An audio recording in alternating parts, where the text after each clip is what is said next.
আল্লাহ দুশ্মনী শত্রুতা খতম করে দেন, মারামারি হানাহানি ঝগড়া বিবাদ খতম করে দেন। আল্লাহ ইখলাসের দৌলত নসিব করে দেন। আল্লাহ আপনি আমাদের উপরে রাজি হয়ে যান, আমাদেরকে আপনার উপরে রাজি করে দেন। আখেরি মোনাজাতে শেষ হলো বিশ্ব ইজতেমার প্রথম পর্ব। টঙ্গীর তুরাগ তীরে লাখো মুসল্লির ঢল, মুসলিম উম্মার শান্তি ও কল্যাণ কামনা।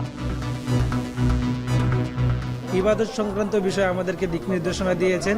সকল মুসলমান যেন এক হইতে পারে, এক হয়ে যেন দাওয়াতের মেহনত সারা বিশ্ব করতে পারে। বিভিন্ন দেশের সঙ্গে চুক্তি করে ফেরত আনা যেতে পারে পাচারের অর্থ। জাতিসংঘ বিশ্ব ব্যাংকের সহায়তা নেওয়ার পরামর্শ। লিবিয়ায় 20 বাংলাদেশি অভিবাসী প্রত্যাশীর গলিত মরদেহ দাফন। বিদ্রোহী নিয়ন্ত্রিত ঘটনাস্থলে যাওয়ার চেষ্টা দূতাবাসের কর্মকর্তাদের। এবং জরাজীর্ণ সিলেট আখাউড়া রেলপথে ট্রেন চলছে ঝুঁকি নিয়ে। অর্থের অভাবে আটকে আছে ডুয়েল গেজে উন্নীতকরণ প্রকল্প।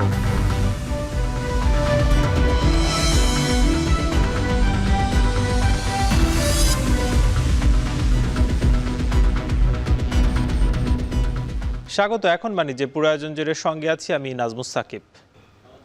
আখেরি মোনাজাতের মধ্য দিয়ে শেষ হলো 58তম বিশ্ব ইজতেমার প্রথম পর্ব। ভোর থেকেই মোনাজাতে অংশ নিয়েছেন লাখো লাখো মুসল্লি। ঢল নামে টঙ্গীর তুরাগ তীরে মোনাজাত পরিচালনা করেছেন মাওলানা জুবায়ের আহমেদ। আখেরি মোনাজাত শেষে নিজ নিজ গন্তব্যে ফিরছেন মুসল্লিরা। সেই খোঁজ রাখছেন আমাদের সহকর্মীরা জাবেদ আবদুল্লাহ এবং ইফতেখার রায়হান রয়েছেন সেখানে।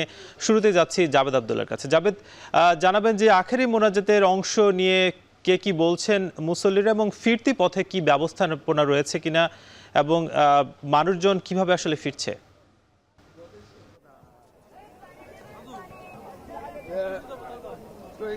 সাকিব, 58তম বিশ্ব ইজতেমার প্রথম পর্বের আজ সমাপ্তি ঘটেছে আখেরি মোনাজাতের মধ্য দিয়ে। এই আখেরি মোনাজাত পরিচালনা করেছেন বাংলাদেশের মাওলানা জুবায়ের। 9টা 11 মিনিটে শুরু হওয়া এই মোনাজাতের ব্যাপ্তি ছিল প্রায় 25 মিনিট। এই 25 মিনিট ধরেই বাংলাদেশ সহ সারা বিশ্বের মুসলিম উম্মার শান্তি বিভেদ ভুলে গিয়ে এক ঐক্যের পৃথিবী গড়াই ছিল এই মোনাজাতের পুরোটা জুড়ে।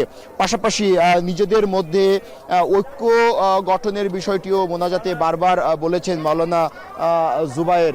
এবং এই মোনাজাতে বারবার তাকওয়া এবং ঈমান, আমল, ইখলাস, ইহসান, তাশরিক, নামাজ, রোজা, হজ, জাকাত সেই বিষয়গুলো বারবার উঠে এসেছে। তিনি বলেছে আমাদের এই জিন্দিগি খুব অল্প সময়ের জিন্দিগি, পরকালের যে সময়টা রয়েছে সেটি দীর্ঘ সময়। সেই পথ মসৃণ করতে হলে ইবাদতের সঙ্গে বারে বারে লেগে থাকতে হবে।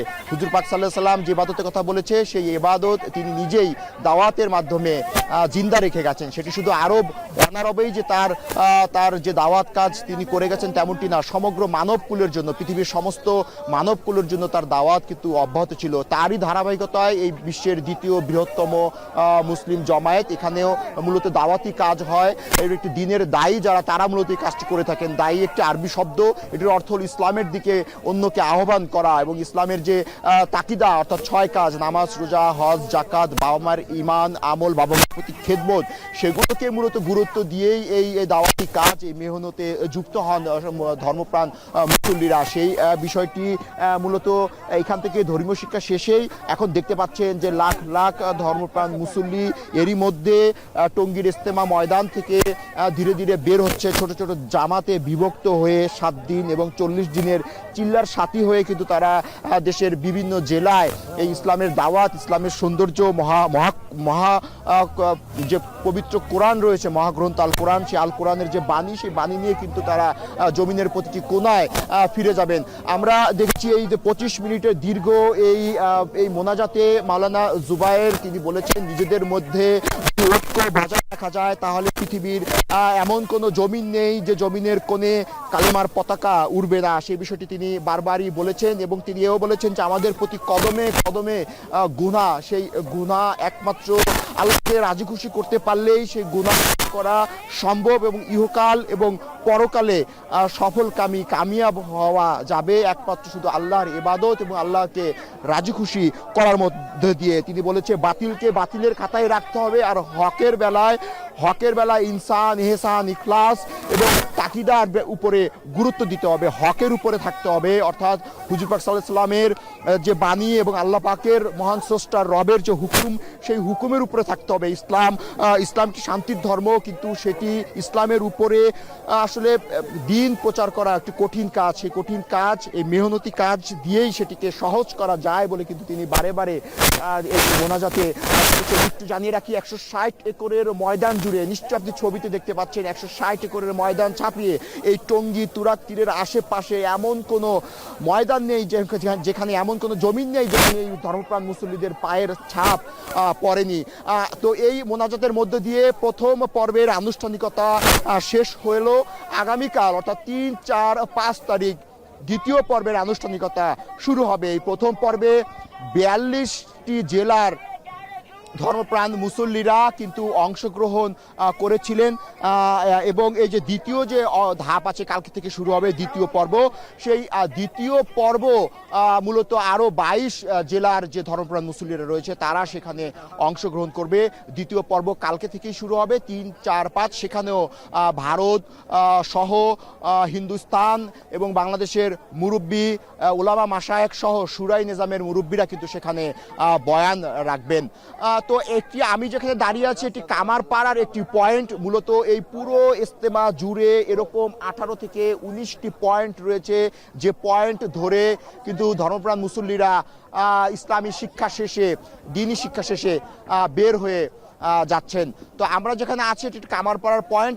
সাকিব, আপনার দ্বিতীয় যে প্রশ্নটি ছিল যে মানুষ এই মুসল্লিদের যাতায়াতের যে ব্যবস্থা সেটি কি করা হয়েছে। আমরা যখন ফজরের সময় ইজতেমা ময়দানে যখন আমরা প্রবেশ করি তখন আমরা দেখেছি অনেকগুলো গণপরিবহন কিন্তু রাখা হয়েছে এবং আমার পিছনে যে টঙ্গী রেলওয়ে স্টেশন, সেখানে প্রায় 8 জোড়া ট্রেনকে প্রস্তুত রাখা হয়েছে এই মুসল্লি, বিশাল সংখ্যায় যে মুসল্লি তাদের চলাচল গমনাগমন নিরবিচ্ছিন্ন করার জন্য।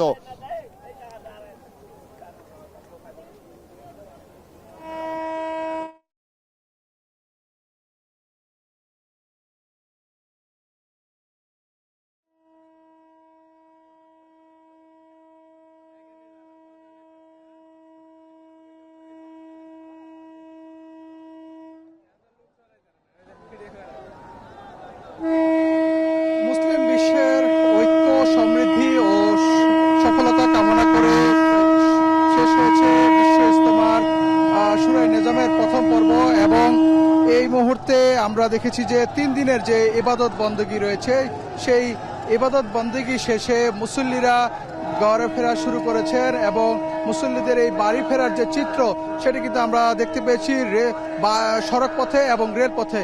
আমি এই মুহূর্তে রয়েছি টঙ্গী রেল স্টেশনে এবং প্রতি বছর আমরা দেখি ইজতেমার সময় এই যে দৃশ্যটি, এই দৃশ্যটি ইজতেমার সঙ্গে জড়িত এবং ইজতেমার যে ইতিহাস এবং দীর্ঘদিন ধরে যে ইজতেমা আয়োজন হচ্ছে, সেই ইজতেমার আয়োজনের সাথে এই রেলপথে এই মুসল্লিদের যে যাতায়াত সেটি কিন্তু অঙ্গাঙ্গিভাবে জড়িত রয়েছে এবং আমরা দেখছি যে সকাল থেকেই যে সকল মুসল্লি এই ইজতেমার আখিরি মোনাজাতে অংশ নিতে এসেছেন, বিশেষ করে রাজধানী ঢাকা, নারায়ণগঞ্জ, সাভার, আশুলিয়া, গাজীপুর, নরসিংদী সহ ব্রাহ্মণবাড়িয়া বিভিন্ন জেলা থেকে কিন্তু মুসল্লিরা এই ইজতেমার আখিরি মোনাজাতে অংশ নিতে এসেছেন এবং তারা অনেকেই বাসে চড়ে এসেছেন, অনেকে ছোট ছোট যানবাহনগুলোতে এসেছেন, আবার অনেকে আমরা দেখেছি যে ট্রেনে চড়ে এই আখিরি মোনাজাতে অংশ নিতে এসেছেন এবং এই ট্রেনে চড়ে কিন্তু আবার তারা নিজ নিজ গন্তব্যে ফিরে যাচ্ছেন এবং এই আমরা দেখতে পেয়েছি যে এটি কিন্তু ইজতেমার আখিরি মোনাজাত সম্পন্ন হওয়ার পরে এই প্রথম ট্রেনটি এই মাত্র ছেড়ে গেল রাজধানীর উদ্দেশ্যে এবং এই ট্রেনটি পুরোটি আমরা দেখতে পেয়েছি কানায় কানায় পরিপূর্ণ হয়ে গেছে মুসল্লিদের দ্বারা এবং জায়গা না পেয়ে বগিগুলোর মধ্যে আমরা দেখেছি যে ঝুঁকি নিয়ে ছাদেও দেখছি আমরা অনেকে অংশ নিয়েছেন, অনেকে চড়ে বসেছেন এবং এই ছাদে করে যাওয়ার ক্ষেত্রে কিন্তু বারবার করে রেলওয়ে কর্তৃপক্ষ বলছিলেন যে কেউ যাতে ঝুঁকিপূর্ণভাবে এই রেলের ছাদে না চড়েন কিংবা ইঞ্জিনে না চড়েন। তারপরও কিন্তু মুসল্লিরা সেটি অমান্য করে এই ঝুঁকি নিয়ে এভাবে রেলপথে তাদের নিজ নিজ গন্তব্যে ফিরছেন।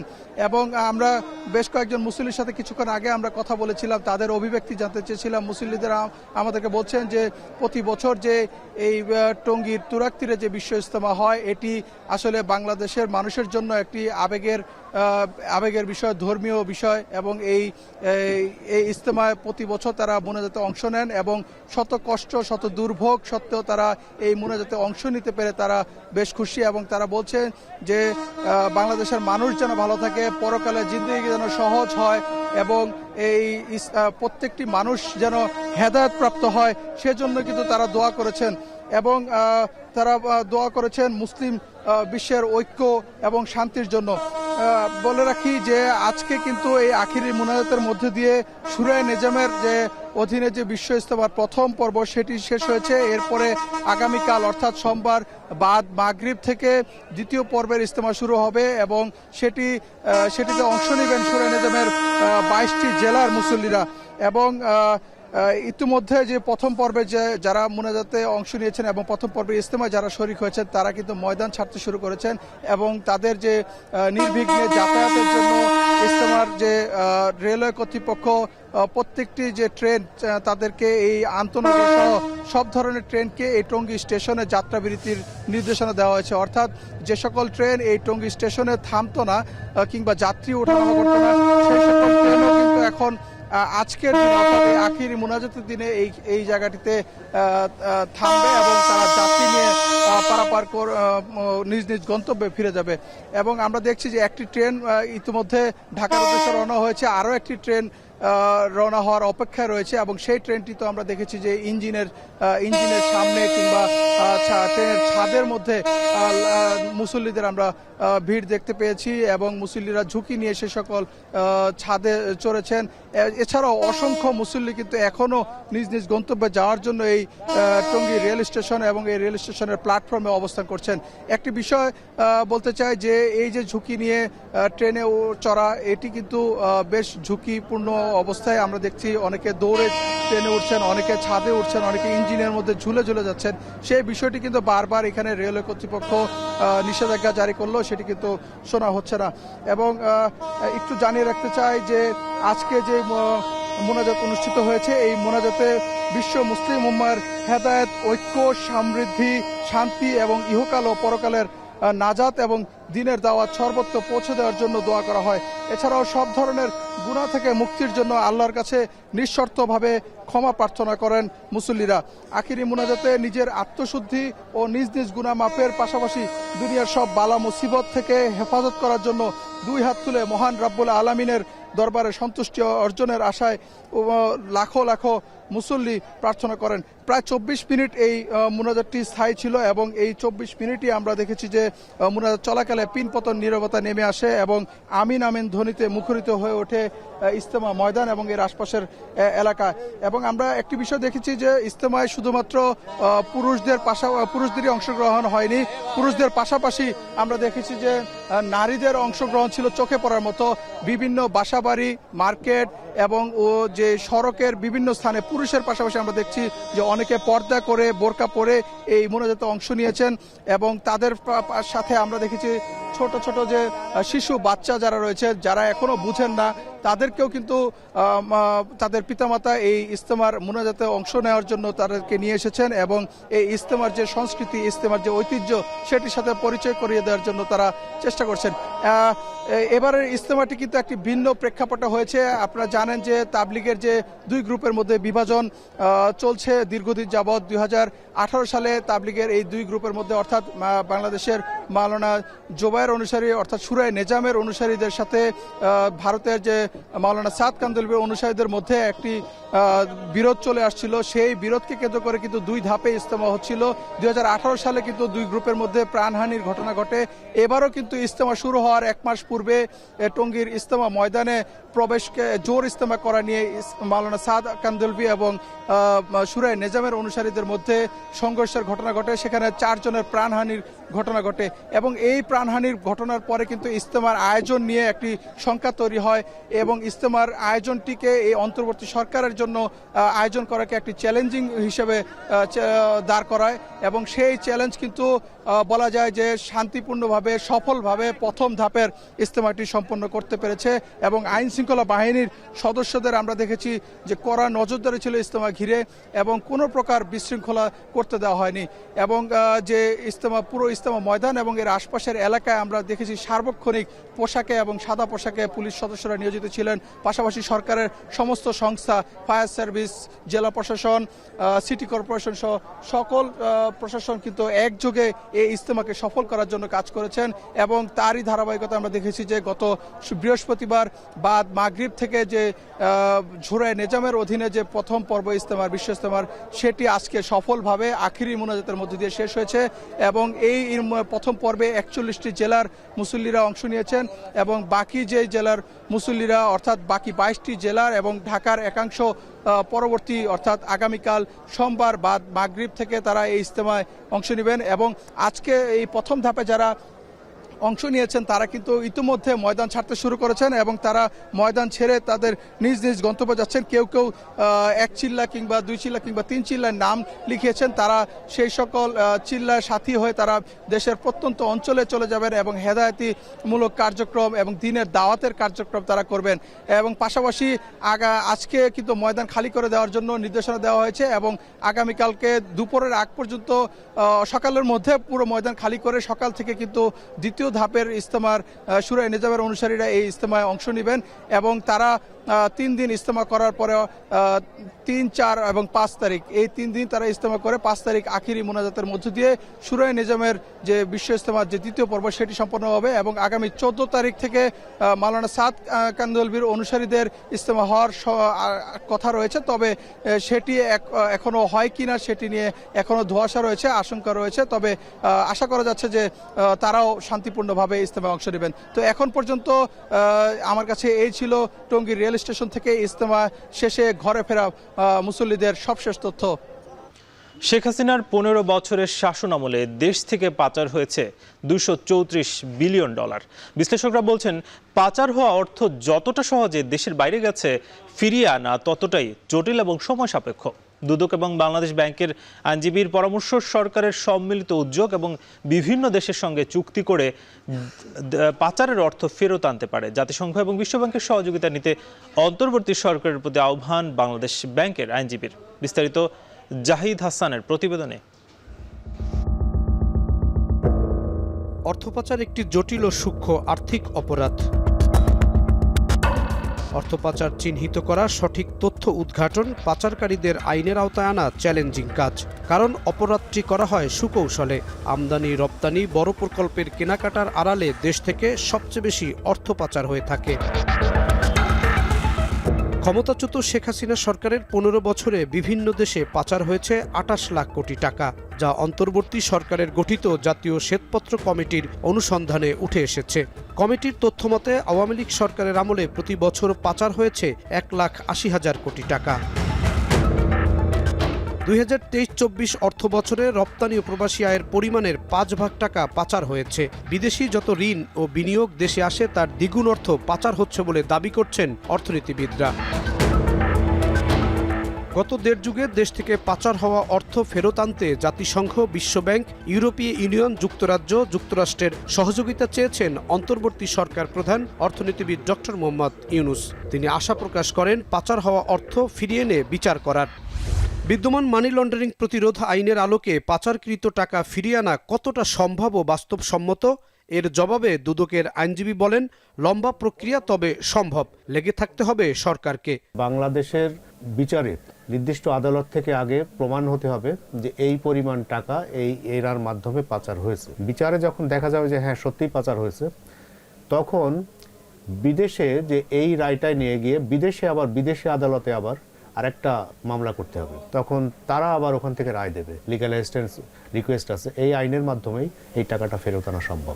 সুপ্রিম কোর্টের আইনজীবী ব্যারিস্টার আব্দুল কাইয়ুম মনে করেন, শুধু আইন দিয়ে পাচারকৃত টাকা আনা যতটা সহজ বলা হচ্ছে, ততটাই কঠিন। যেসব দেশে বেশি টাকা পাচার হচ্ছে, তাদের সঙ্গে শক্তিশালী চুক্তি করা খুবই জরুরি। তার দেশের নিজস্ব ইন্টারেস্ট থাকে, সে ওভাবে বিবেচনা করে, খুব সহজ নয়।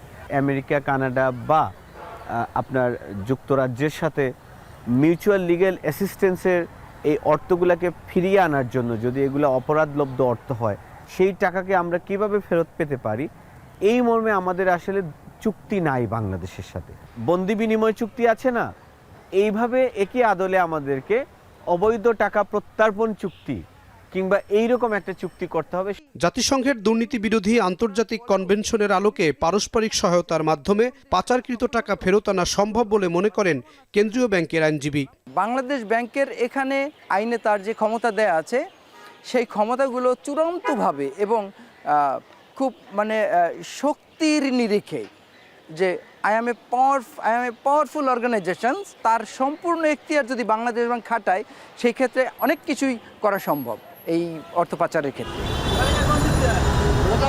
মানি লন্ডারিং প্রতিরোধ আইন 2012-এর আলোকে আইনজীবীরা বলছেন, অর্থ পাচার রোধ করার জন্য যতটা ক্ষমতা ও সক্ষমতা দরকার, তার পুরোটাই রয়েছে বাংলাদেশ ব্যাংকের।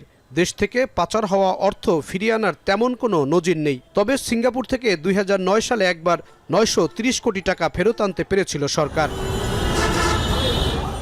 জাহিদ হাসান, এখন, ঢাকা। মিরপুর বাউনিয়া খাল এলাকায় খাল সংস্কার কার্যক্রমে কথা বলছেন শিল্প উপদেষ্টা। সরাসরি যুক্ত হচ্ছে সেখানে। সিটিপিটা গত সরকার বলেছিল, কিন্তু গত সরকার এটা উদ্যোগ নেয় নাই কারেকশনের।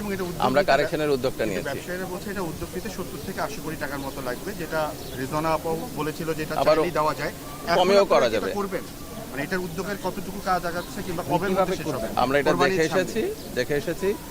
দেখে এসে এটার কাজ আমরা খুব দ্রুতই শুরু করতে যাচ্ছি। আশা করছি কোরবানি ঈদের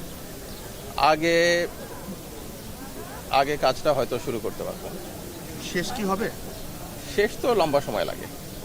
শেষ তো এটা হঠাৎ করেই, যেমন আগের সরকার 15.5 বছর যে দুঃশাসন চালিয়ে গেছে, কয়েক মাসে আমরা কেমন করে এটার সমাধান করব।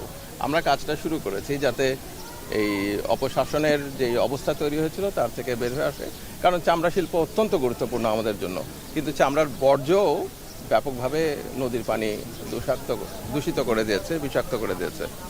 তো আমরা চেষ্টা করছি এটা, এই আর কি। আচ্ছা, ঠিক আছে, থ্যাংক ইউ। ভাই, যে সময় রুমটা দিয়ে ভাই হয় না। খাল সংস্কার কার্যক্রম নিয়ে কথা বলছিলেন শিল্প উপদেষ্টা। আমরা সরাসরি যুক্ত ছিলাম সেখানে। এর আগে এবছর বর্ষাকালের আগে ঢাকা শহরের 6টি খালের খনন কাজ শুরু হবে বলে জানিয়েছিলেন পরিবেশ, বন ও জলবায়ু পরিবর্তন বিষয়ক উপদেষ্টা সৈয়দা রিজওয়ানা হাসান। সকালে রাজধানীর মিরপুরে ঢাকা দক্ষিণ ও উত্তর সিটি কর্পোরেশনের আওতাধীন 6টি খাল সংস্কার কার্যক্রমের উদ্বোধনী অনুষ্ঠানে এ কথা জানান তিনি। এই সময় এলজিআরডি উপদেষ্টা আসিফ মাহমুদ জানান, ঢাকার নর্থ মডেল পরিকল্পনা হাতে নেওয়া হয়েছে, যা শহরের জন্য রোল মডেল হবে। দুর্নীতির মাধ্যমে দেশের যে ক্ষতি হয়েছে তা পরিবর্তনের আশ্বাস দিয়েছেন শিল্প উপদেষ্টা আদিলুর রহমান। আমরা যখন এই পুনরুদ্ধারের কাজে যাব, আমাদেরকে কিছু কিছু অবৈধ দখল উচ্ছেদ করতে হবে। আমরা জানি যে সেখানে বাধা দেওয়ার চেষ্টা করা হবে, কিন্তু আমরা সম্মিলিতভাবে সেই বাধার মোকাবেলা করব। আশা করি আমরা এই বর্ষার আগে, আপাতত তো 6টা, আশা করি এই মাসে আমরা আরো 4টার কাজ হাতে দেব এবং এই বর্ষার আগে বাকি 9টার কাজও আমরা শুরু করে দিতে পারবো। অন্তত যাতে পানির প্রবাহ খালগুলোতে আনতে পারি, সেটাই আমাদের প্রাথমিক টার্গেট। এবং এই কর্মসূচিটাকে কেন্দ্র করে আমরা এই 19টা খাল কেন্দ্রিক একটা হয়তো মাস্টার প্ল্যান করে ফেলবো। এটা যদি অন্য কোনো সরকারের সময় নেওয়া উদ্যোগ হতো, তাহলে হয়তো সিটি কর্পোরেশন থেকে পানি উন্নয়ন বোর্ড থেকে রাজুক চিঠি চালাচালি করতে করতেই 2-3 বছর চলে যেত। কিন্তু আমাদের ইন্টিগ্রেটেড কার্যক্রমের ফলে এটা খুব দ্রুত বাস্তবায়নের জন্য আমরা আজকে উদ্বোধন করতে পারছি এবং আশা করি খুব দ্রুত এর কাজ শেষ হবে এবং আপনারা এর সুফলটা দেখতে পাবেন। আলুর ফলন ভালো হলেও হাসি নেই জয়পুরহাটের কৃষকের মুখে। ভরা মৌসুমেও 10 থেকে 12 টাকা কেজি দরে বিক্রি হচ্ছে আলু। লাভ হওয়া নিয়ে দুশ্চিন্তা জেলার চাষিদের মাঝে। এজন্য সঠিক বাজার ব্যবস্থাপনা এবং পর্যাপ্ত সংরক্ষণাগার না থাকার অভাবকে দুষছে কৃষি বিভাগ। বিস্তারিত মাজিদুর রহমানের প্রতিবেদনে ছবি তুলেছেন রবিউল ইসলাম। জয়পুরহাটের মাঠ জুড়ে আলুর ক্ষেত। 3 মাসের পরিচর্যা শেষে চলছে আলু তোলার কর্মযজ্ঞ। আবহাওয়া অনুকূল থাকায় এবার ফলনও হয়েছে বেশ ভালো, তবে স্বস্তি নেই কৃষকের মনে। কৃষকরা বলছেন এবার প্রতি বিঘা জমিতে 80 থেকে 100 মণ আলু হয়েছে। ফলন ভালো হলেও 10 টাকা কেজি দরে আলু বিক্রি করে লাভ থাকছে না। বাড়তি দামে আলুর বীজ, সার কেনা থেকে শুরু করে সেচ দেওয়া পর্যন্ত খরচ হয়েছে বেশ বেশি। এ অবস্থায় লোকসানের শঙ্কায় চাষিদের মাথায় হাত। আমাদের আলুর বীজের টাকাই হবে না। আমি আলুটা কিনছি 5200 টাকা বস্তা, আর আলু বেচছি 480 টাকা বস্তা। সারের দাম বেশি, আলুর দাম বেশি, কিষান দাম বেশি। 1700 টাকার মতো 5 শতকে পড়ে গেছে খরচ, আর বেচতেছে না 800 850 কেজি প্রতি 30 টাকা খরচায় অনলে হয়ে গেছে।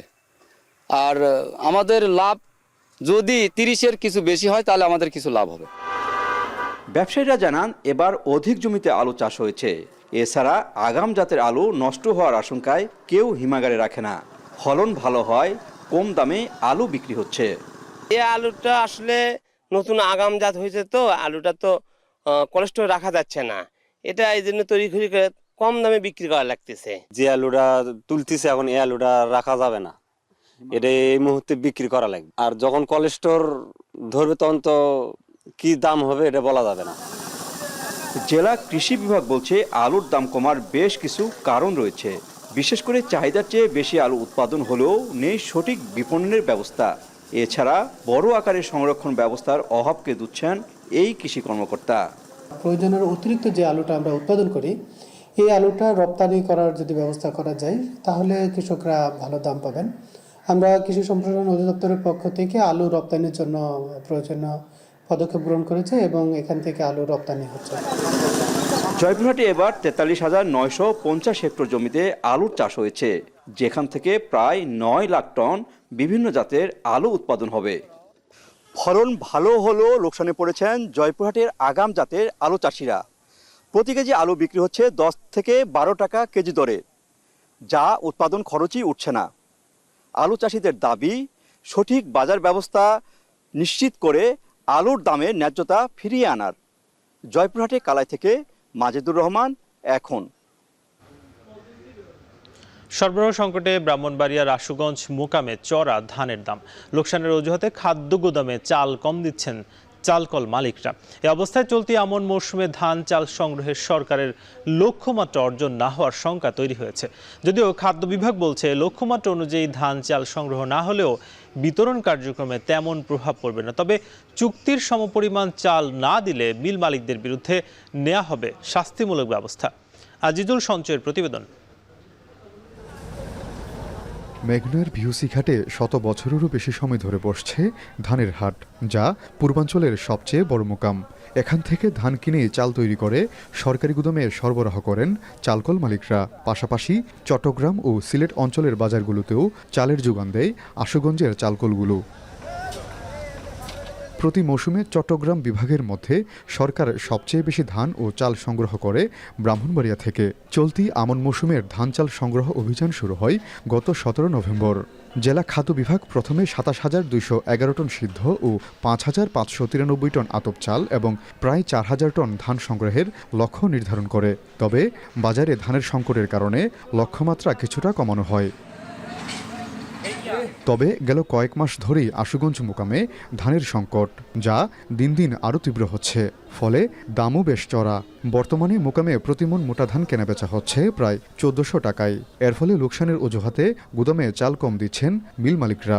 বৈরী আবহাওয়ার কারণে ফলন কম হয়েছে। ফলন কম হওয়াতে মোকামে ধানের সংকট হওয়াতে ধানের দাম বেশি। 1380 টাকা ধান কিনে ক্রাশিং করলে 50 থেকে 51 টাকা মানে পড়তা হয় আমাদের। গভর্নমেন্ট আমাদেরকে রেট দিচ্ছে 47 টাকা। এই জন্যই মূলত আমাদের দিতে দেরি হচ্ছে এবং দিতে পারতেছি না। যেহেতু চুক্তি করছি 50% চাউল আমরা দিতে পারি, আমরা আপ্যায়ন চেষ্টা করতেছি, কিন্তু সারা বাংলাদেশে আপনার ধানের সংকট। তবে খাদ্য বিভাগ বলছে চুক্তি অনুযায়ী গুদামে চাল না দিলে নেওয়া হবে শাস্তিমূলক ব্যবস্থা। এছাড়া লক্ষ্যমাত্রা অনুযায়ী ধান চাল সংগ্রহ না হলে বিদেশ থেকে চাল আমদানির পরিকল্পনার কথাও জানান কর্মকর্তা। চুক্তি যতটুকু হয়েছে মোটামুটি লক্ষ্যমাত্রার কাছাকাছি, সেটা আমরা আশাবাদী সংগ্রহ সফল হবে। যদি কিছু থেকে যায়, এতে সরকারের সিদ্ধান্তের কোনো পরিবর্তন হয় না, যে বিতরণ ব্যবস্থা সঠিক রাখার জন্য প্রয়োজনে সরকার বিদেশ থেকে আমদানি করে থাকেন। আগামী 28 ফেব্রুয়ারি শেষ হচ্ছে ধান চাল সংগ্রহ অভিযান। জানুয়ারি পর্যন্ত সংগ্রহ হয়েছে 17,000 টন সিদ্ধ ও প্রায় 4,500 টন আতপ চাল। আর কৃষকদের কাছ থেকে ধান সংগ্রহ হয়েছে মাত্র 218 টন। এবার প্রতি কেজি সিদ্ধ চাল 47 টাকা, আতপ চাল 46 টাকা এবং ধান সংগ্রহের মূল্য ধরা হয়েছে 33 টাকা কেজি। আজিজুল সঞ্চয়, এখন ব্রাহ্মণবাড়িয়া। সিলেটের সঙ্গে রাজধানী ঢাকার রেল যোগাযোগ বলতে গেলেই প্রথমেই আসে ভোগান্তির কথা। জরাজীর্ণ রেললাইন, ভঙ্গুর সেতু আর নাজুক কোচ, এই নিয়েই চলছে সিলেট আখাউড়া রেলপথের যাত্রী সেবা। প্রায় ঘটছে দুর্ঘটনা, বাড়ছে প্রাণহানিও। নানা সময়ে ডুয়েল গেজ বাস্তবায়নের পরিকল্পনা করলেও অর্থায়নের অভাব সেটি আর পূরণ হচ্ছে না, বলছেন রেলের মহাপরিচালক। অনিল পালের ক্যামেরায় গুলজার আহমেদের প্রতিবেদন। 178 কিলোমিটার দীর্ঘ সিলেট আখাউড়া রেলপথে প্রতিদিন 6 জোড়া আন্তনগর, 8টি লোকাল ও কয়েকটি পণ্যবাহী ট্রেন চলাচল করে। ছোট বড় মিলিয়ে 250টিরও বেশি সেতু রয়েছে এই রুটে। বেশিরভাগই নির্মিত হয়েছে 60 থেকে 70 বছর আগে। কাঠের স্লিপারগুলো ভেঙে যাওয়ায় ট্রেন চলাচলে বাড়ছে ঝুঁকি। সিলেট থেকে ঢাকা রেলপথে প্রতিদিন প্রায় 4000 যাত্রী চলাচল করেন, কিন্তু চাহিদা দ্বিগুণেরও বেশি। শিডিউল বিপর্যয়, চলন্ত পথে ইঞ্জিন বিকল হওয়া, টিকিট কালোবাজারি, হকারদের উৎপাত, সব মিলিয়ে দুর্ভোগ যেন নিত্যদিনের ঘটনা। সময়টা অনেক বেশি লাগে এবং স্টপেজটাও অনেক বেশি। ব্রিটিশে যে কাজগুলো করে গেছিল ওগুলারই তালিজোড়া দিয়ে এখনো চলতেছে। রেল লাইনের আরো উন্নতি করা দরকার, রেল লাইন বাড়ানো দরকার, রেল আরো সংযোজন করা দরকার। সিলেট টু ঢাকা, এরপরে সিলেট টু চিটাগং লাইনটা অনেক খারাপ, লাইন ছোট, এরপরে ট্রেনের অবস্থা খুবই খারাপ। হিসেব বলছে দেশের অন্য সব রুটের তুলনায় সিলেট রুটেই সবচেয়ে বেশি ট্রেন লাইনচ্যুত হয়। শুধু তাই নয়, জরাজীর্ণ ব্রিজ ভেঙে কোচ পড়ে যাওয়ার ঘটনাও ঘটেছে। প্রাণহানি ও ক্ষয়ক্ষতির শিকার হচ্ছেন সাধারণ মানুষ। প্রবাসী আয়, গ্যাস, তেল, চা ও খনিজ সম্পদে সমৃদ্ধ সিলেট, অথচ সেই সিলেটেই রেলপথের এমন বেহাল অবস্থা, যা ব্যবসা বাণিজ্য এবং পরিবহন সেবাকে হুমকির মুখে ফেলেছে বলে মনে করেন ব্যবসায়ী নেতৃবৃন্দ। অনেক প্রোডাক্টস আছে চিটাং পোর্টে আসেন, চিটাং পোর্টে সিলেট আসতে আপনার বাই রোড আসতে হয়। সো তারপরে ধরুন এটা ট্রাকে আসে কিংবা কন্টেইনার লরিতে আসে, যেগুলো আপনার এনাফ প্রোডাক্ট আনা যায় না, বিকজ একসাথে 2-3টা ট্রাক লাগে। তো আপনার যে ট্রেনে আসতো, ট্রেনে কন্টেইনারগুলো বসে বসে ইজিলি চলে আসতো। সিলেটবাসীর প্রতি এই বিমাতা সুলভ আচরণ কেন হচ্ছে, এর কারণটা আমরা জানতে চাই। আমরা ব্যবসায়ীরা একটা বার আমাদেরকে জানান যে আমরা কি অপরাধ করেছি, আর যদি কোনো অপরাধ না করি তাহলে বাংলাদেশের সর্বত্র রেলের উন্নতি হওয়ার পরেও কেন আমরা যোগাযোগ ব্যবস্থায় দুরবস্থা রয়েছে। 2020 সালে সিলেট আখাউড়া রেলপথের উন্নয়নে প্রকল্প হাতে নেয় রেল কর্তৃপক্ষ, কিন্তু 16,000 কোটি টাকার ডুয়েল গেজ প্রকল্পে অর্থায়নের আশ্বাস দিলেও পরে চীনা কোম্পানি সরে আসায় বাস্তবায়ন আটকে আছে বলে জানান রেলের মহাপরিচালক। এই মুহূর্তে তারা করতে চাচ্ছে না বড় ধরনের ইনভেস্টমেন্ট, তো আমরা সেই জন্য আমরা এই ধরনের অবকাঠামোগত যে সুবিধাটা সেটা আমরা আপাতত নিতে পারতেছি না, কারণ এত বড় আসলে অর্থায়ন বাংলাদেশের গভর্নমেন্ট থেকে এটা সম্ভব হচ্ছে না। সিলেটের রেলপথ উন্নয়নে বিভিন্ন সময় পরিকল্পনা গ্রহণ করা হলেও তা শুধুমাত্র মন্ত্রণালয়ই ঘুরপাক খায়। বাস্তবায়ন হওয়ার আগেই তা নতুন পরিকল্পনায় হারিয়ে যায় বলে মনে করে ক্ষুব্ধ সিলেটবাসী। বিগত 50 বছরেও কাঙ্ক্ষিত উন্নয়ন হয়নি সিলেট রেলপথের। বহুবার প্রতিশ্রুতি ছিল পুরো রেলের সঙ্গে সমান তালে উন্নয়ন হবে এই পথের, কিন্তু প্রতিবারই প্রতিশ্রুতি ভাওতায় পরিণত হয়েছে। তাই আর কোনো প্রতিশ্রুতি নয়, বরং যোগের সাথে তাল মিলিয়ে কাঙ্ক্ষিত রেল সেবার মান উন্নয়ন হবে এই অঞ্চলেরও প্রত্যাশা কোটি মানুষের। গুলজার আহমেদ, এখন সিলেট। সনাতন ধর্মাবলম্বীদের ধর্মীয় উৎসব সরস্বতী পূজা কাল। পূজাকে ঘিরে সিলেটের প্রতিমা শিল্পীদের এখন দম ফেলার ফুরসত নেই। রংতুলির আচরে শিল্পীরা ফুটিয়ে তুলছেন দেবী প্রতিমার অবয়ব। সিলেটের প্রতিমার বাজারের সর্বশেষ খবর জানাতে যুক্ত হচ্ছেন সন্দীপন শুভ। শুভ জানাবেন যে এবছর সিলেটের কতটি মণ্ডপে সরস্বতী পূজা অনুষ্ঠিত হবে এবং প্রস্তুতি কি নিয়েছে পূজাকে ঘিরে।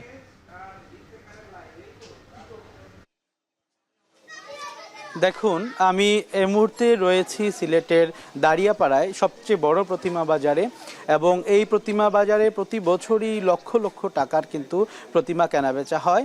এবং আপনি যেমনটি জানতে চেয়েছিলেন, এবছর কিন্তু শতাধিক পূজা এই সিলেট মহানগরীতে অনুষ্ঠিত হবে এবং প্রতিমা বাজারে কিন্তু প্রায় অর্ধ কোটি টাকার মতো লেনদেন হবে পুরো সিলেট মিলিয়ে। তবে শুরুতে আমি একটি জিনিস জানিয়ে রাখতে চাই, অন্যান্য বছরগুলোর তুলনায় আমরা এখানে যখন সকালবেলা আসি তখন কিন্তু দম ফেলবার ফুরসত থাকে না শিল্পীদের এবং কেনাবেচায় মুখরিত থাকে। কিন্তু এই জিনিসটি এবছর আমরা একটু ব্যতিক্রম পেয়েছি। এক্ষেত্রে আমরা শিল্পীদের সাথে যখন কথা বলছিলাম তখন তারা বললেন যে তাদের এখানে আর্থিক সংকট সহ নানা কারণে, রাজনৈতিক পরিস্থিতি পরিবর্তন সহ নানা কারণে কিন্তু এবারের কেনাবেচাটা অনেক বেশি কম হচ্ছে, বলতে গেলে কিন্তু অর্ধেকে নেমে গেছে। এবং আমরা লক্ষ্য করেছিলাম সকালে যখন এসেছি, অনেক প্রতিমা কিন্তু বানিয়ে তারা বসে আছেন, অধীর আগ্রহে বসে আছেন কখন একজন ক্রেতা আসবেন, এইটা নিয়ে কিন্তু তারা বিচলিত। তো আর্থিক সংকটের কারণে এবার বেচাকেনা কিছুটা কম হলেও উৎসাহ উদ্দীপনার কম থাকবে না, এমনটাই প্রত্যাশা সবার। এই ছিল আমার কাছে প্রতিমা বাজারের সর্বশেষ।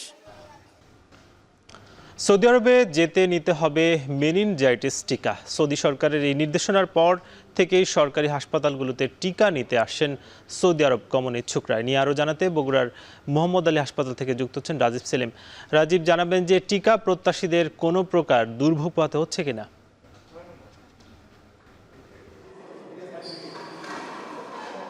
হ্যাঁ সাকিব, টিকা প্রত্যাশীদের দুর্ভোগ পোহাতে হচ্ছে। এর কারণ হচ্ছে যে সরকারি হাসপাতালগুলোতে পর্যাপ্ত পরিমাণ টিকা নেই। সরকারিভাবে যে সরবরাহ ছিল সেই সরবরাহ আজকে দিন চলবে, গেল বৃহস্পতিবার।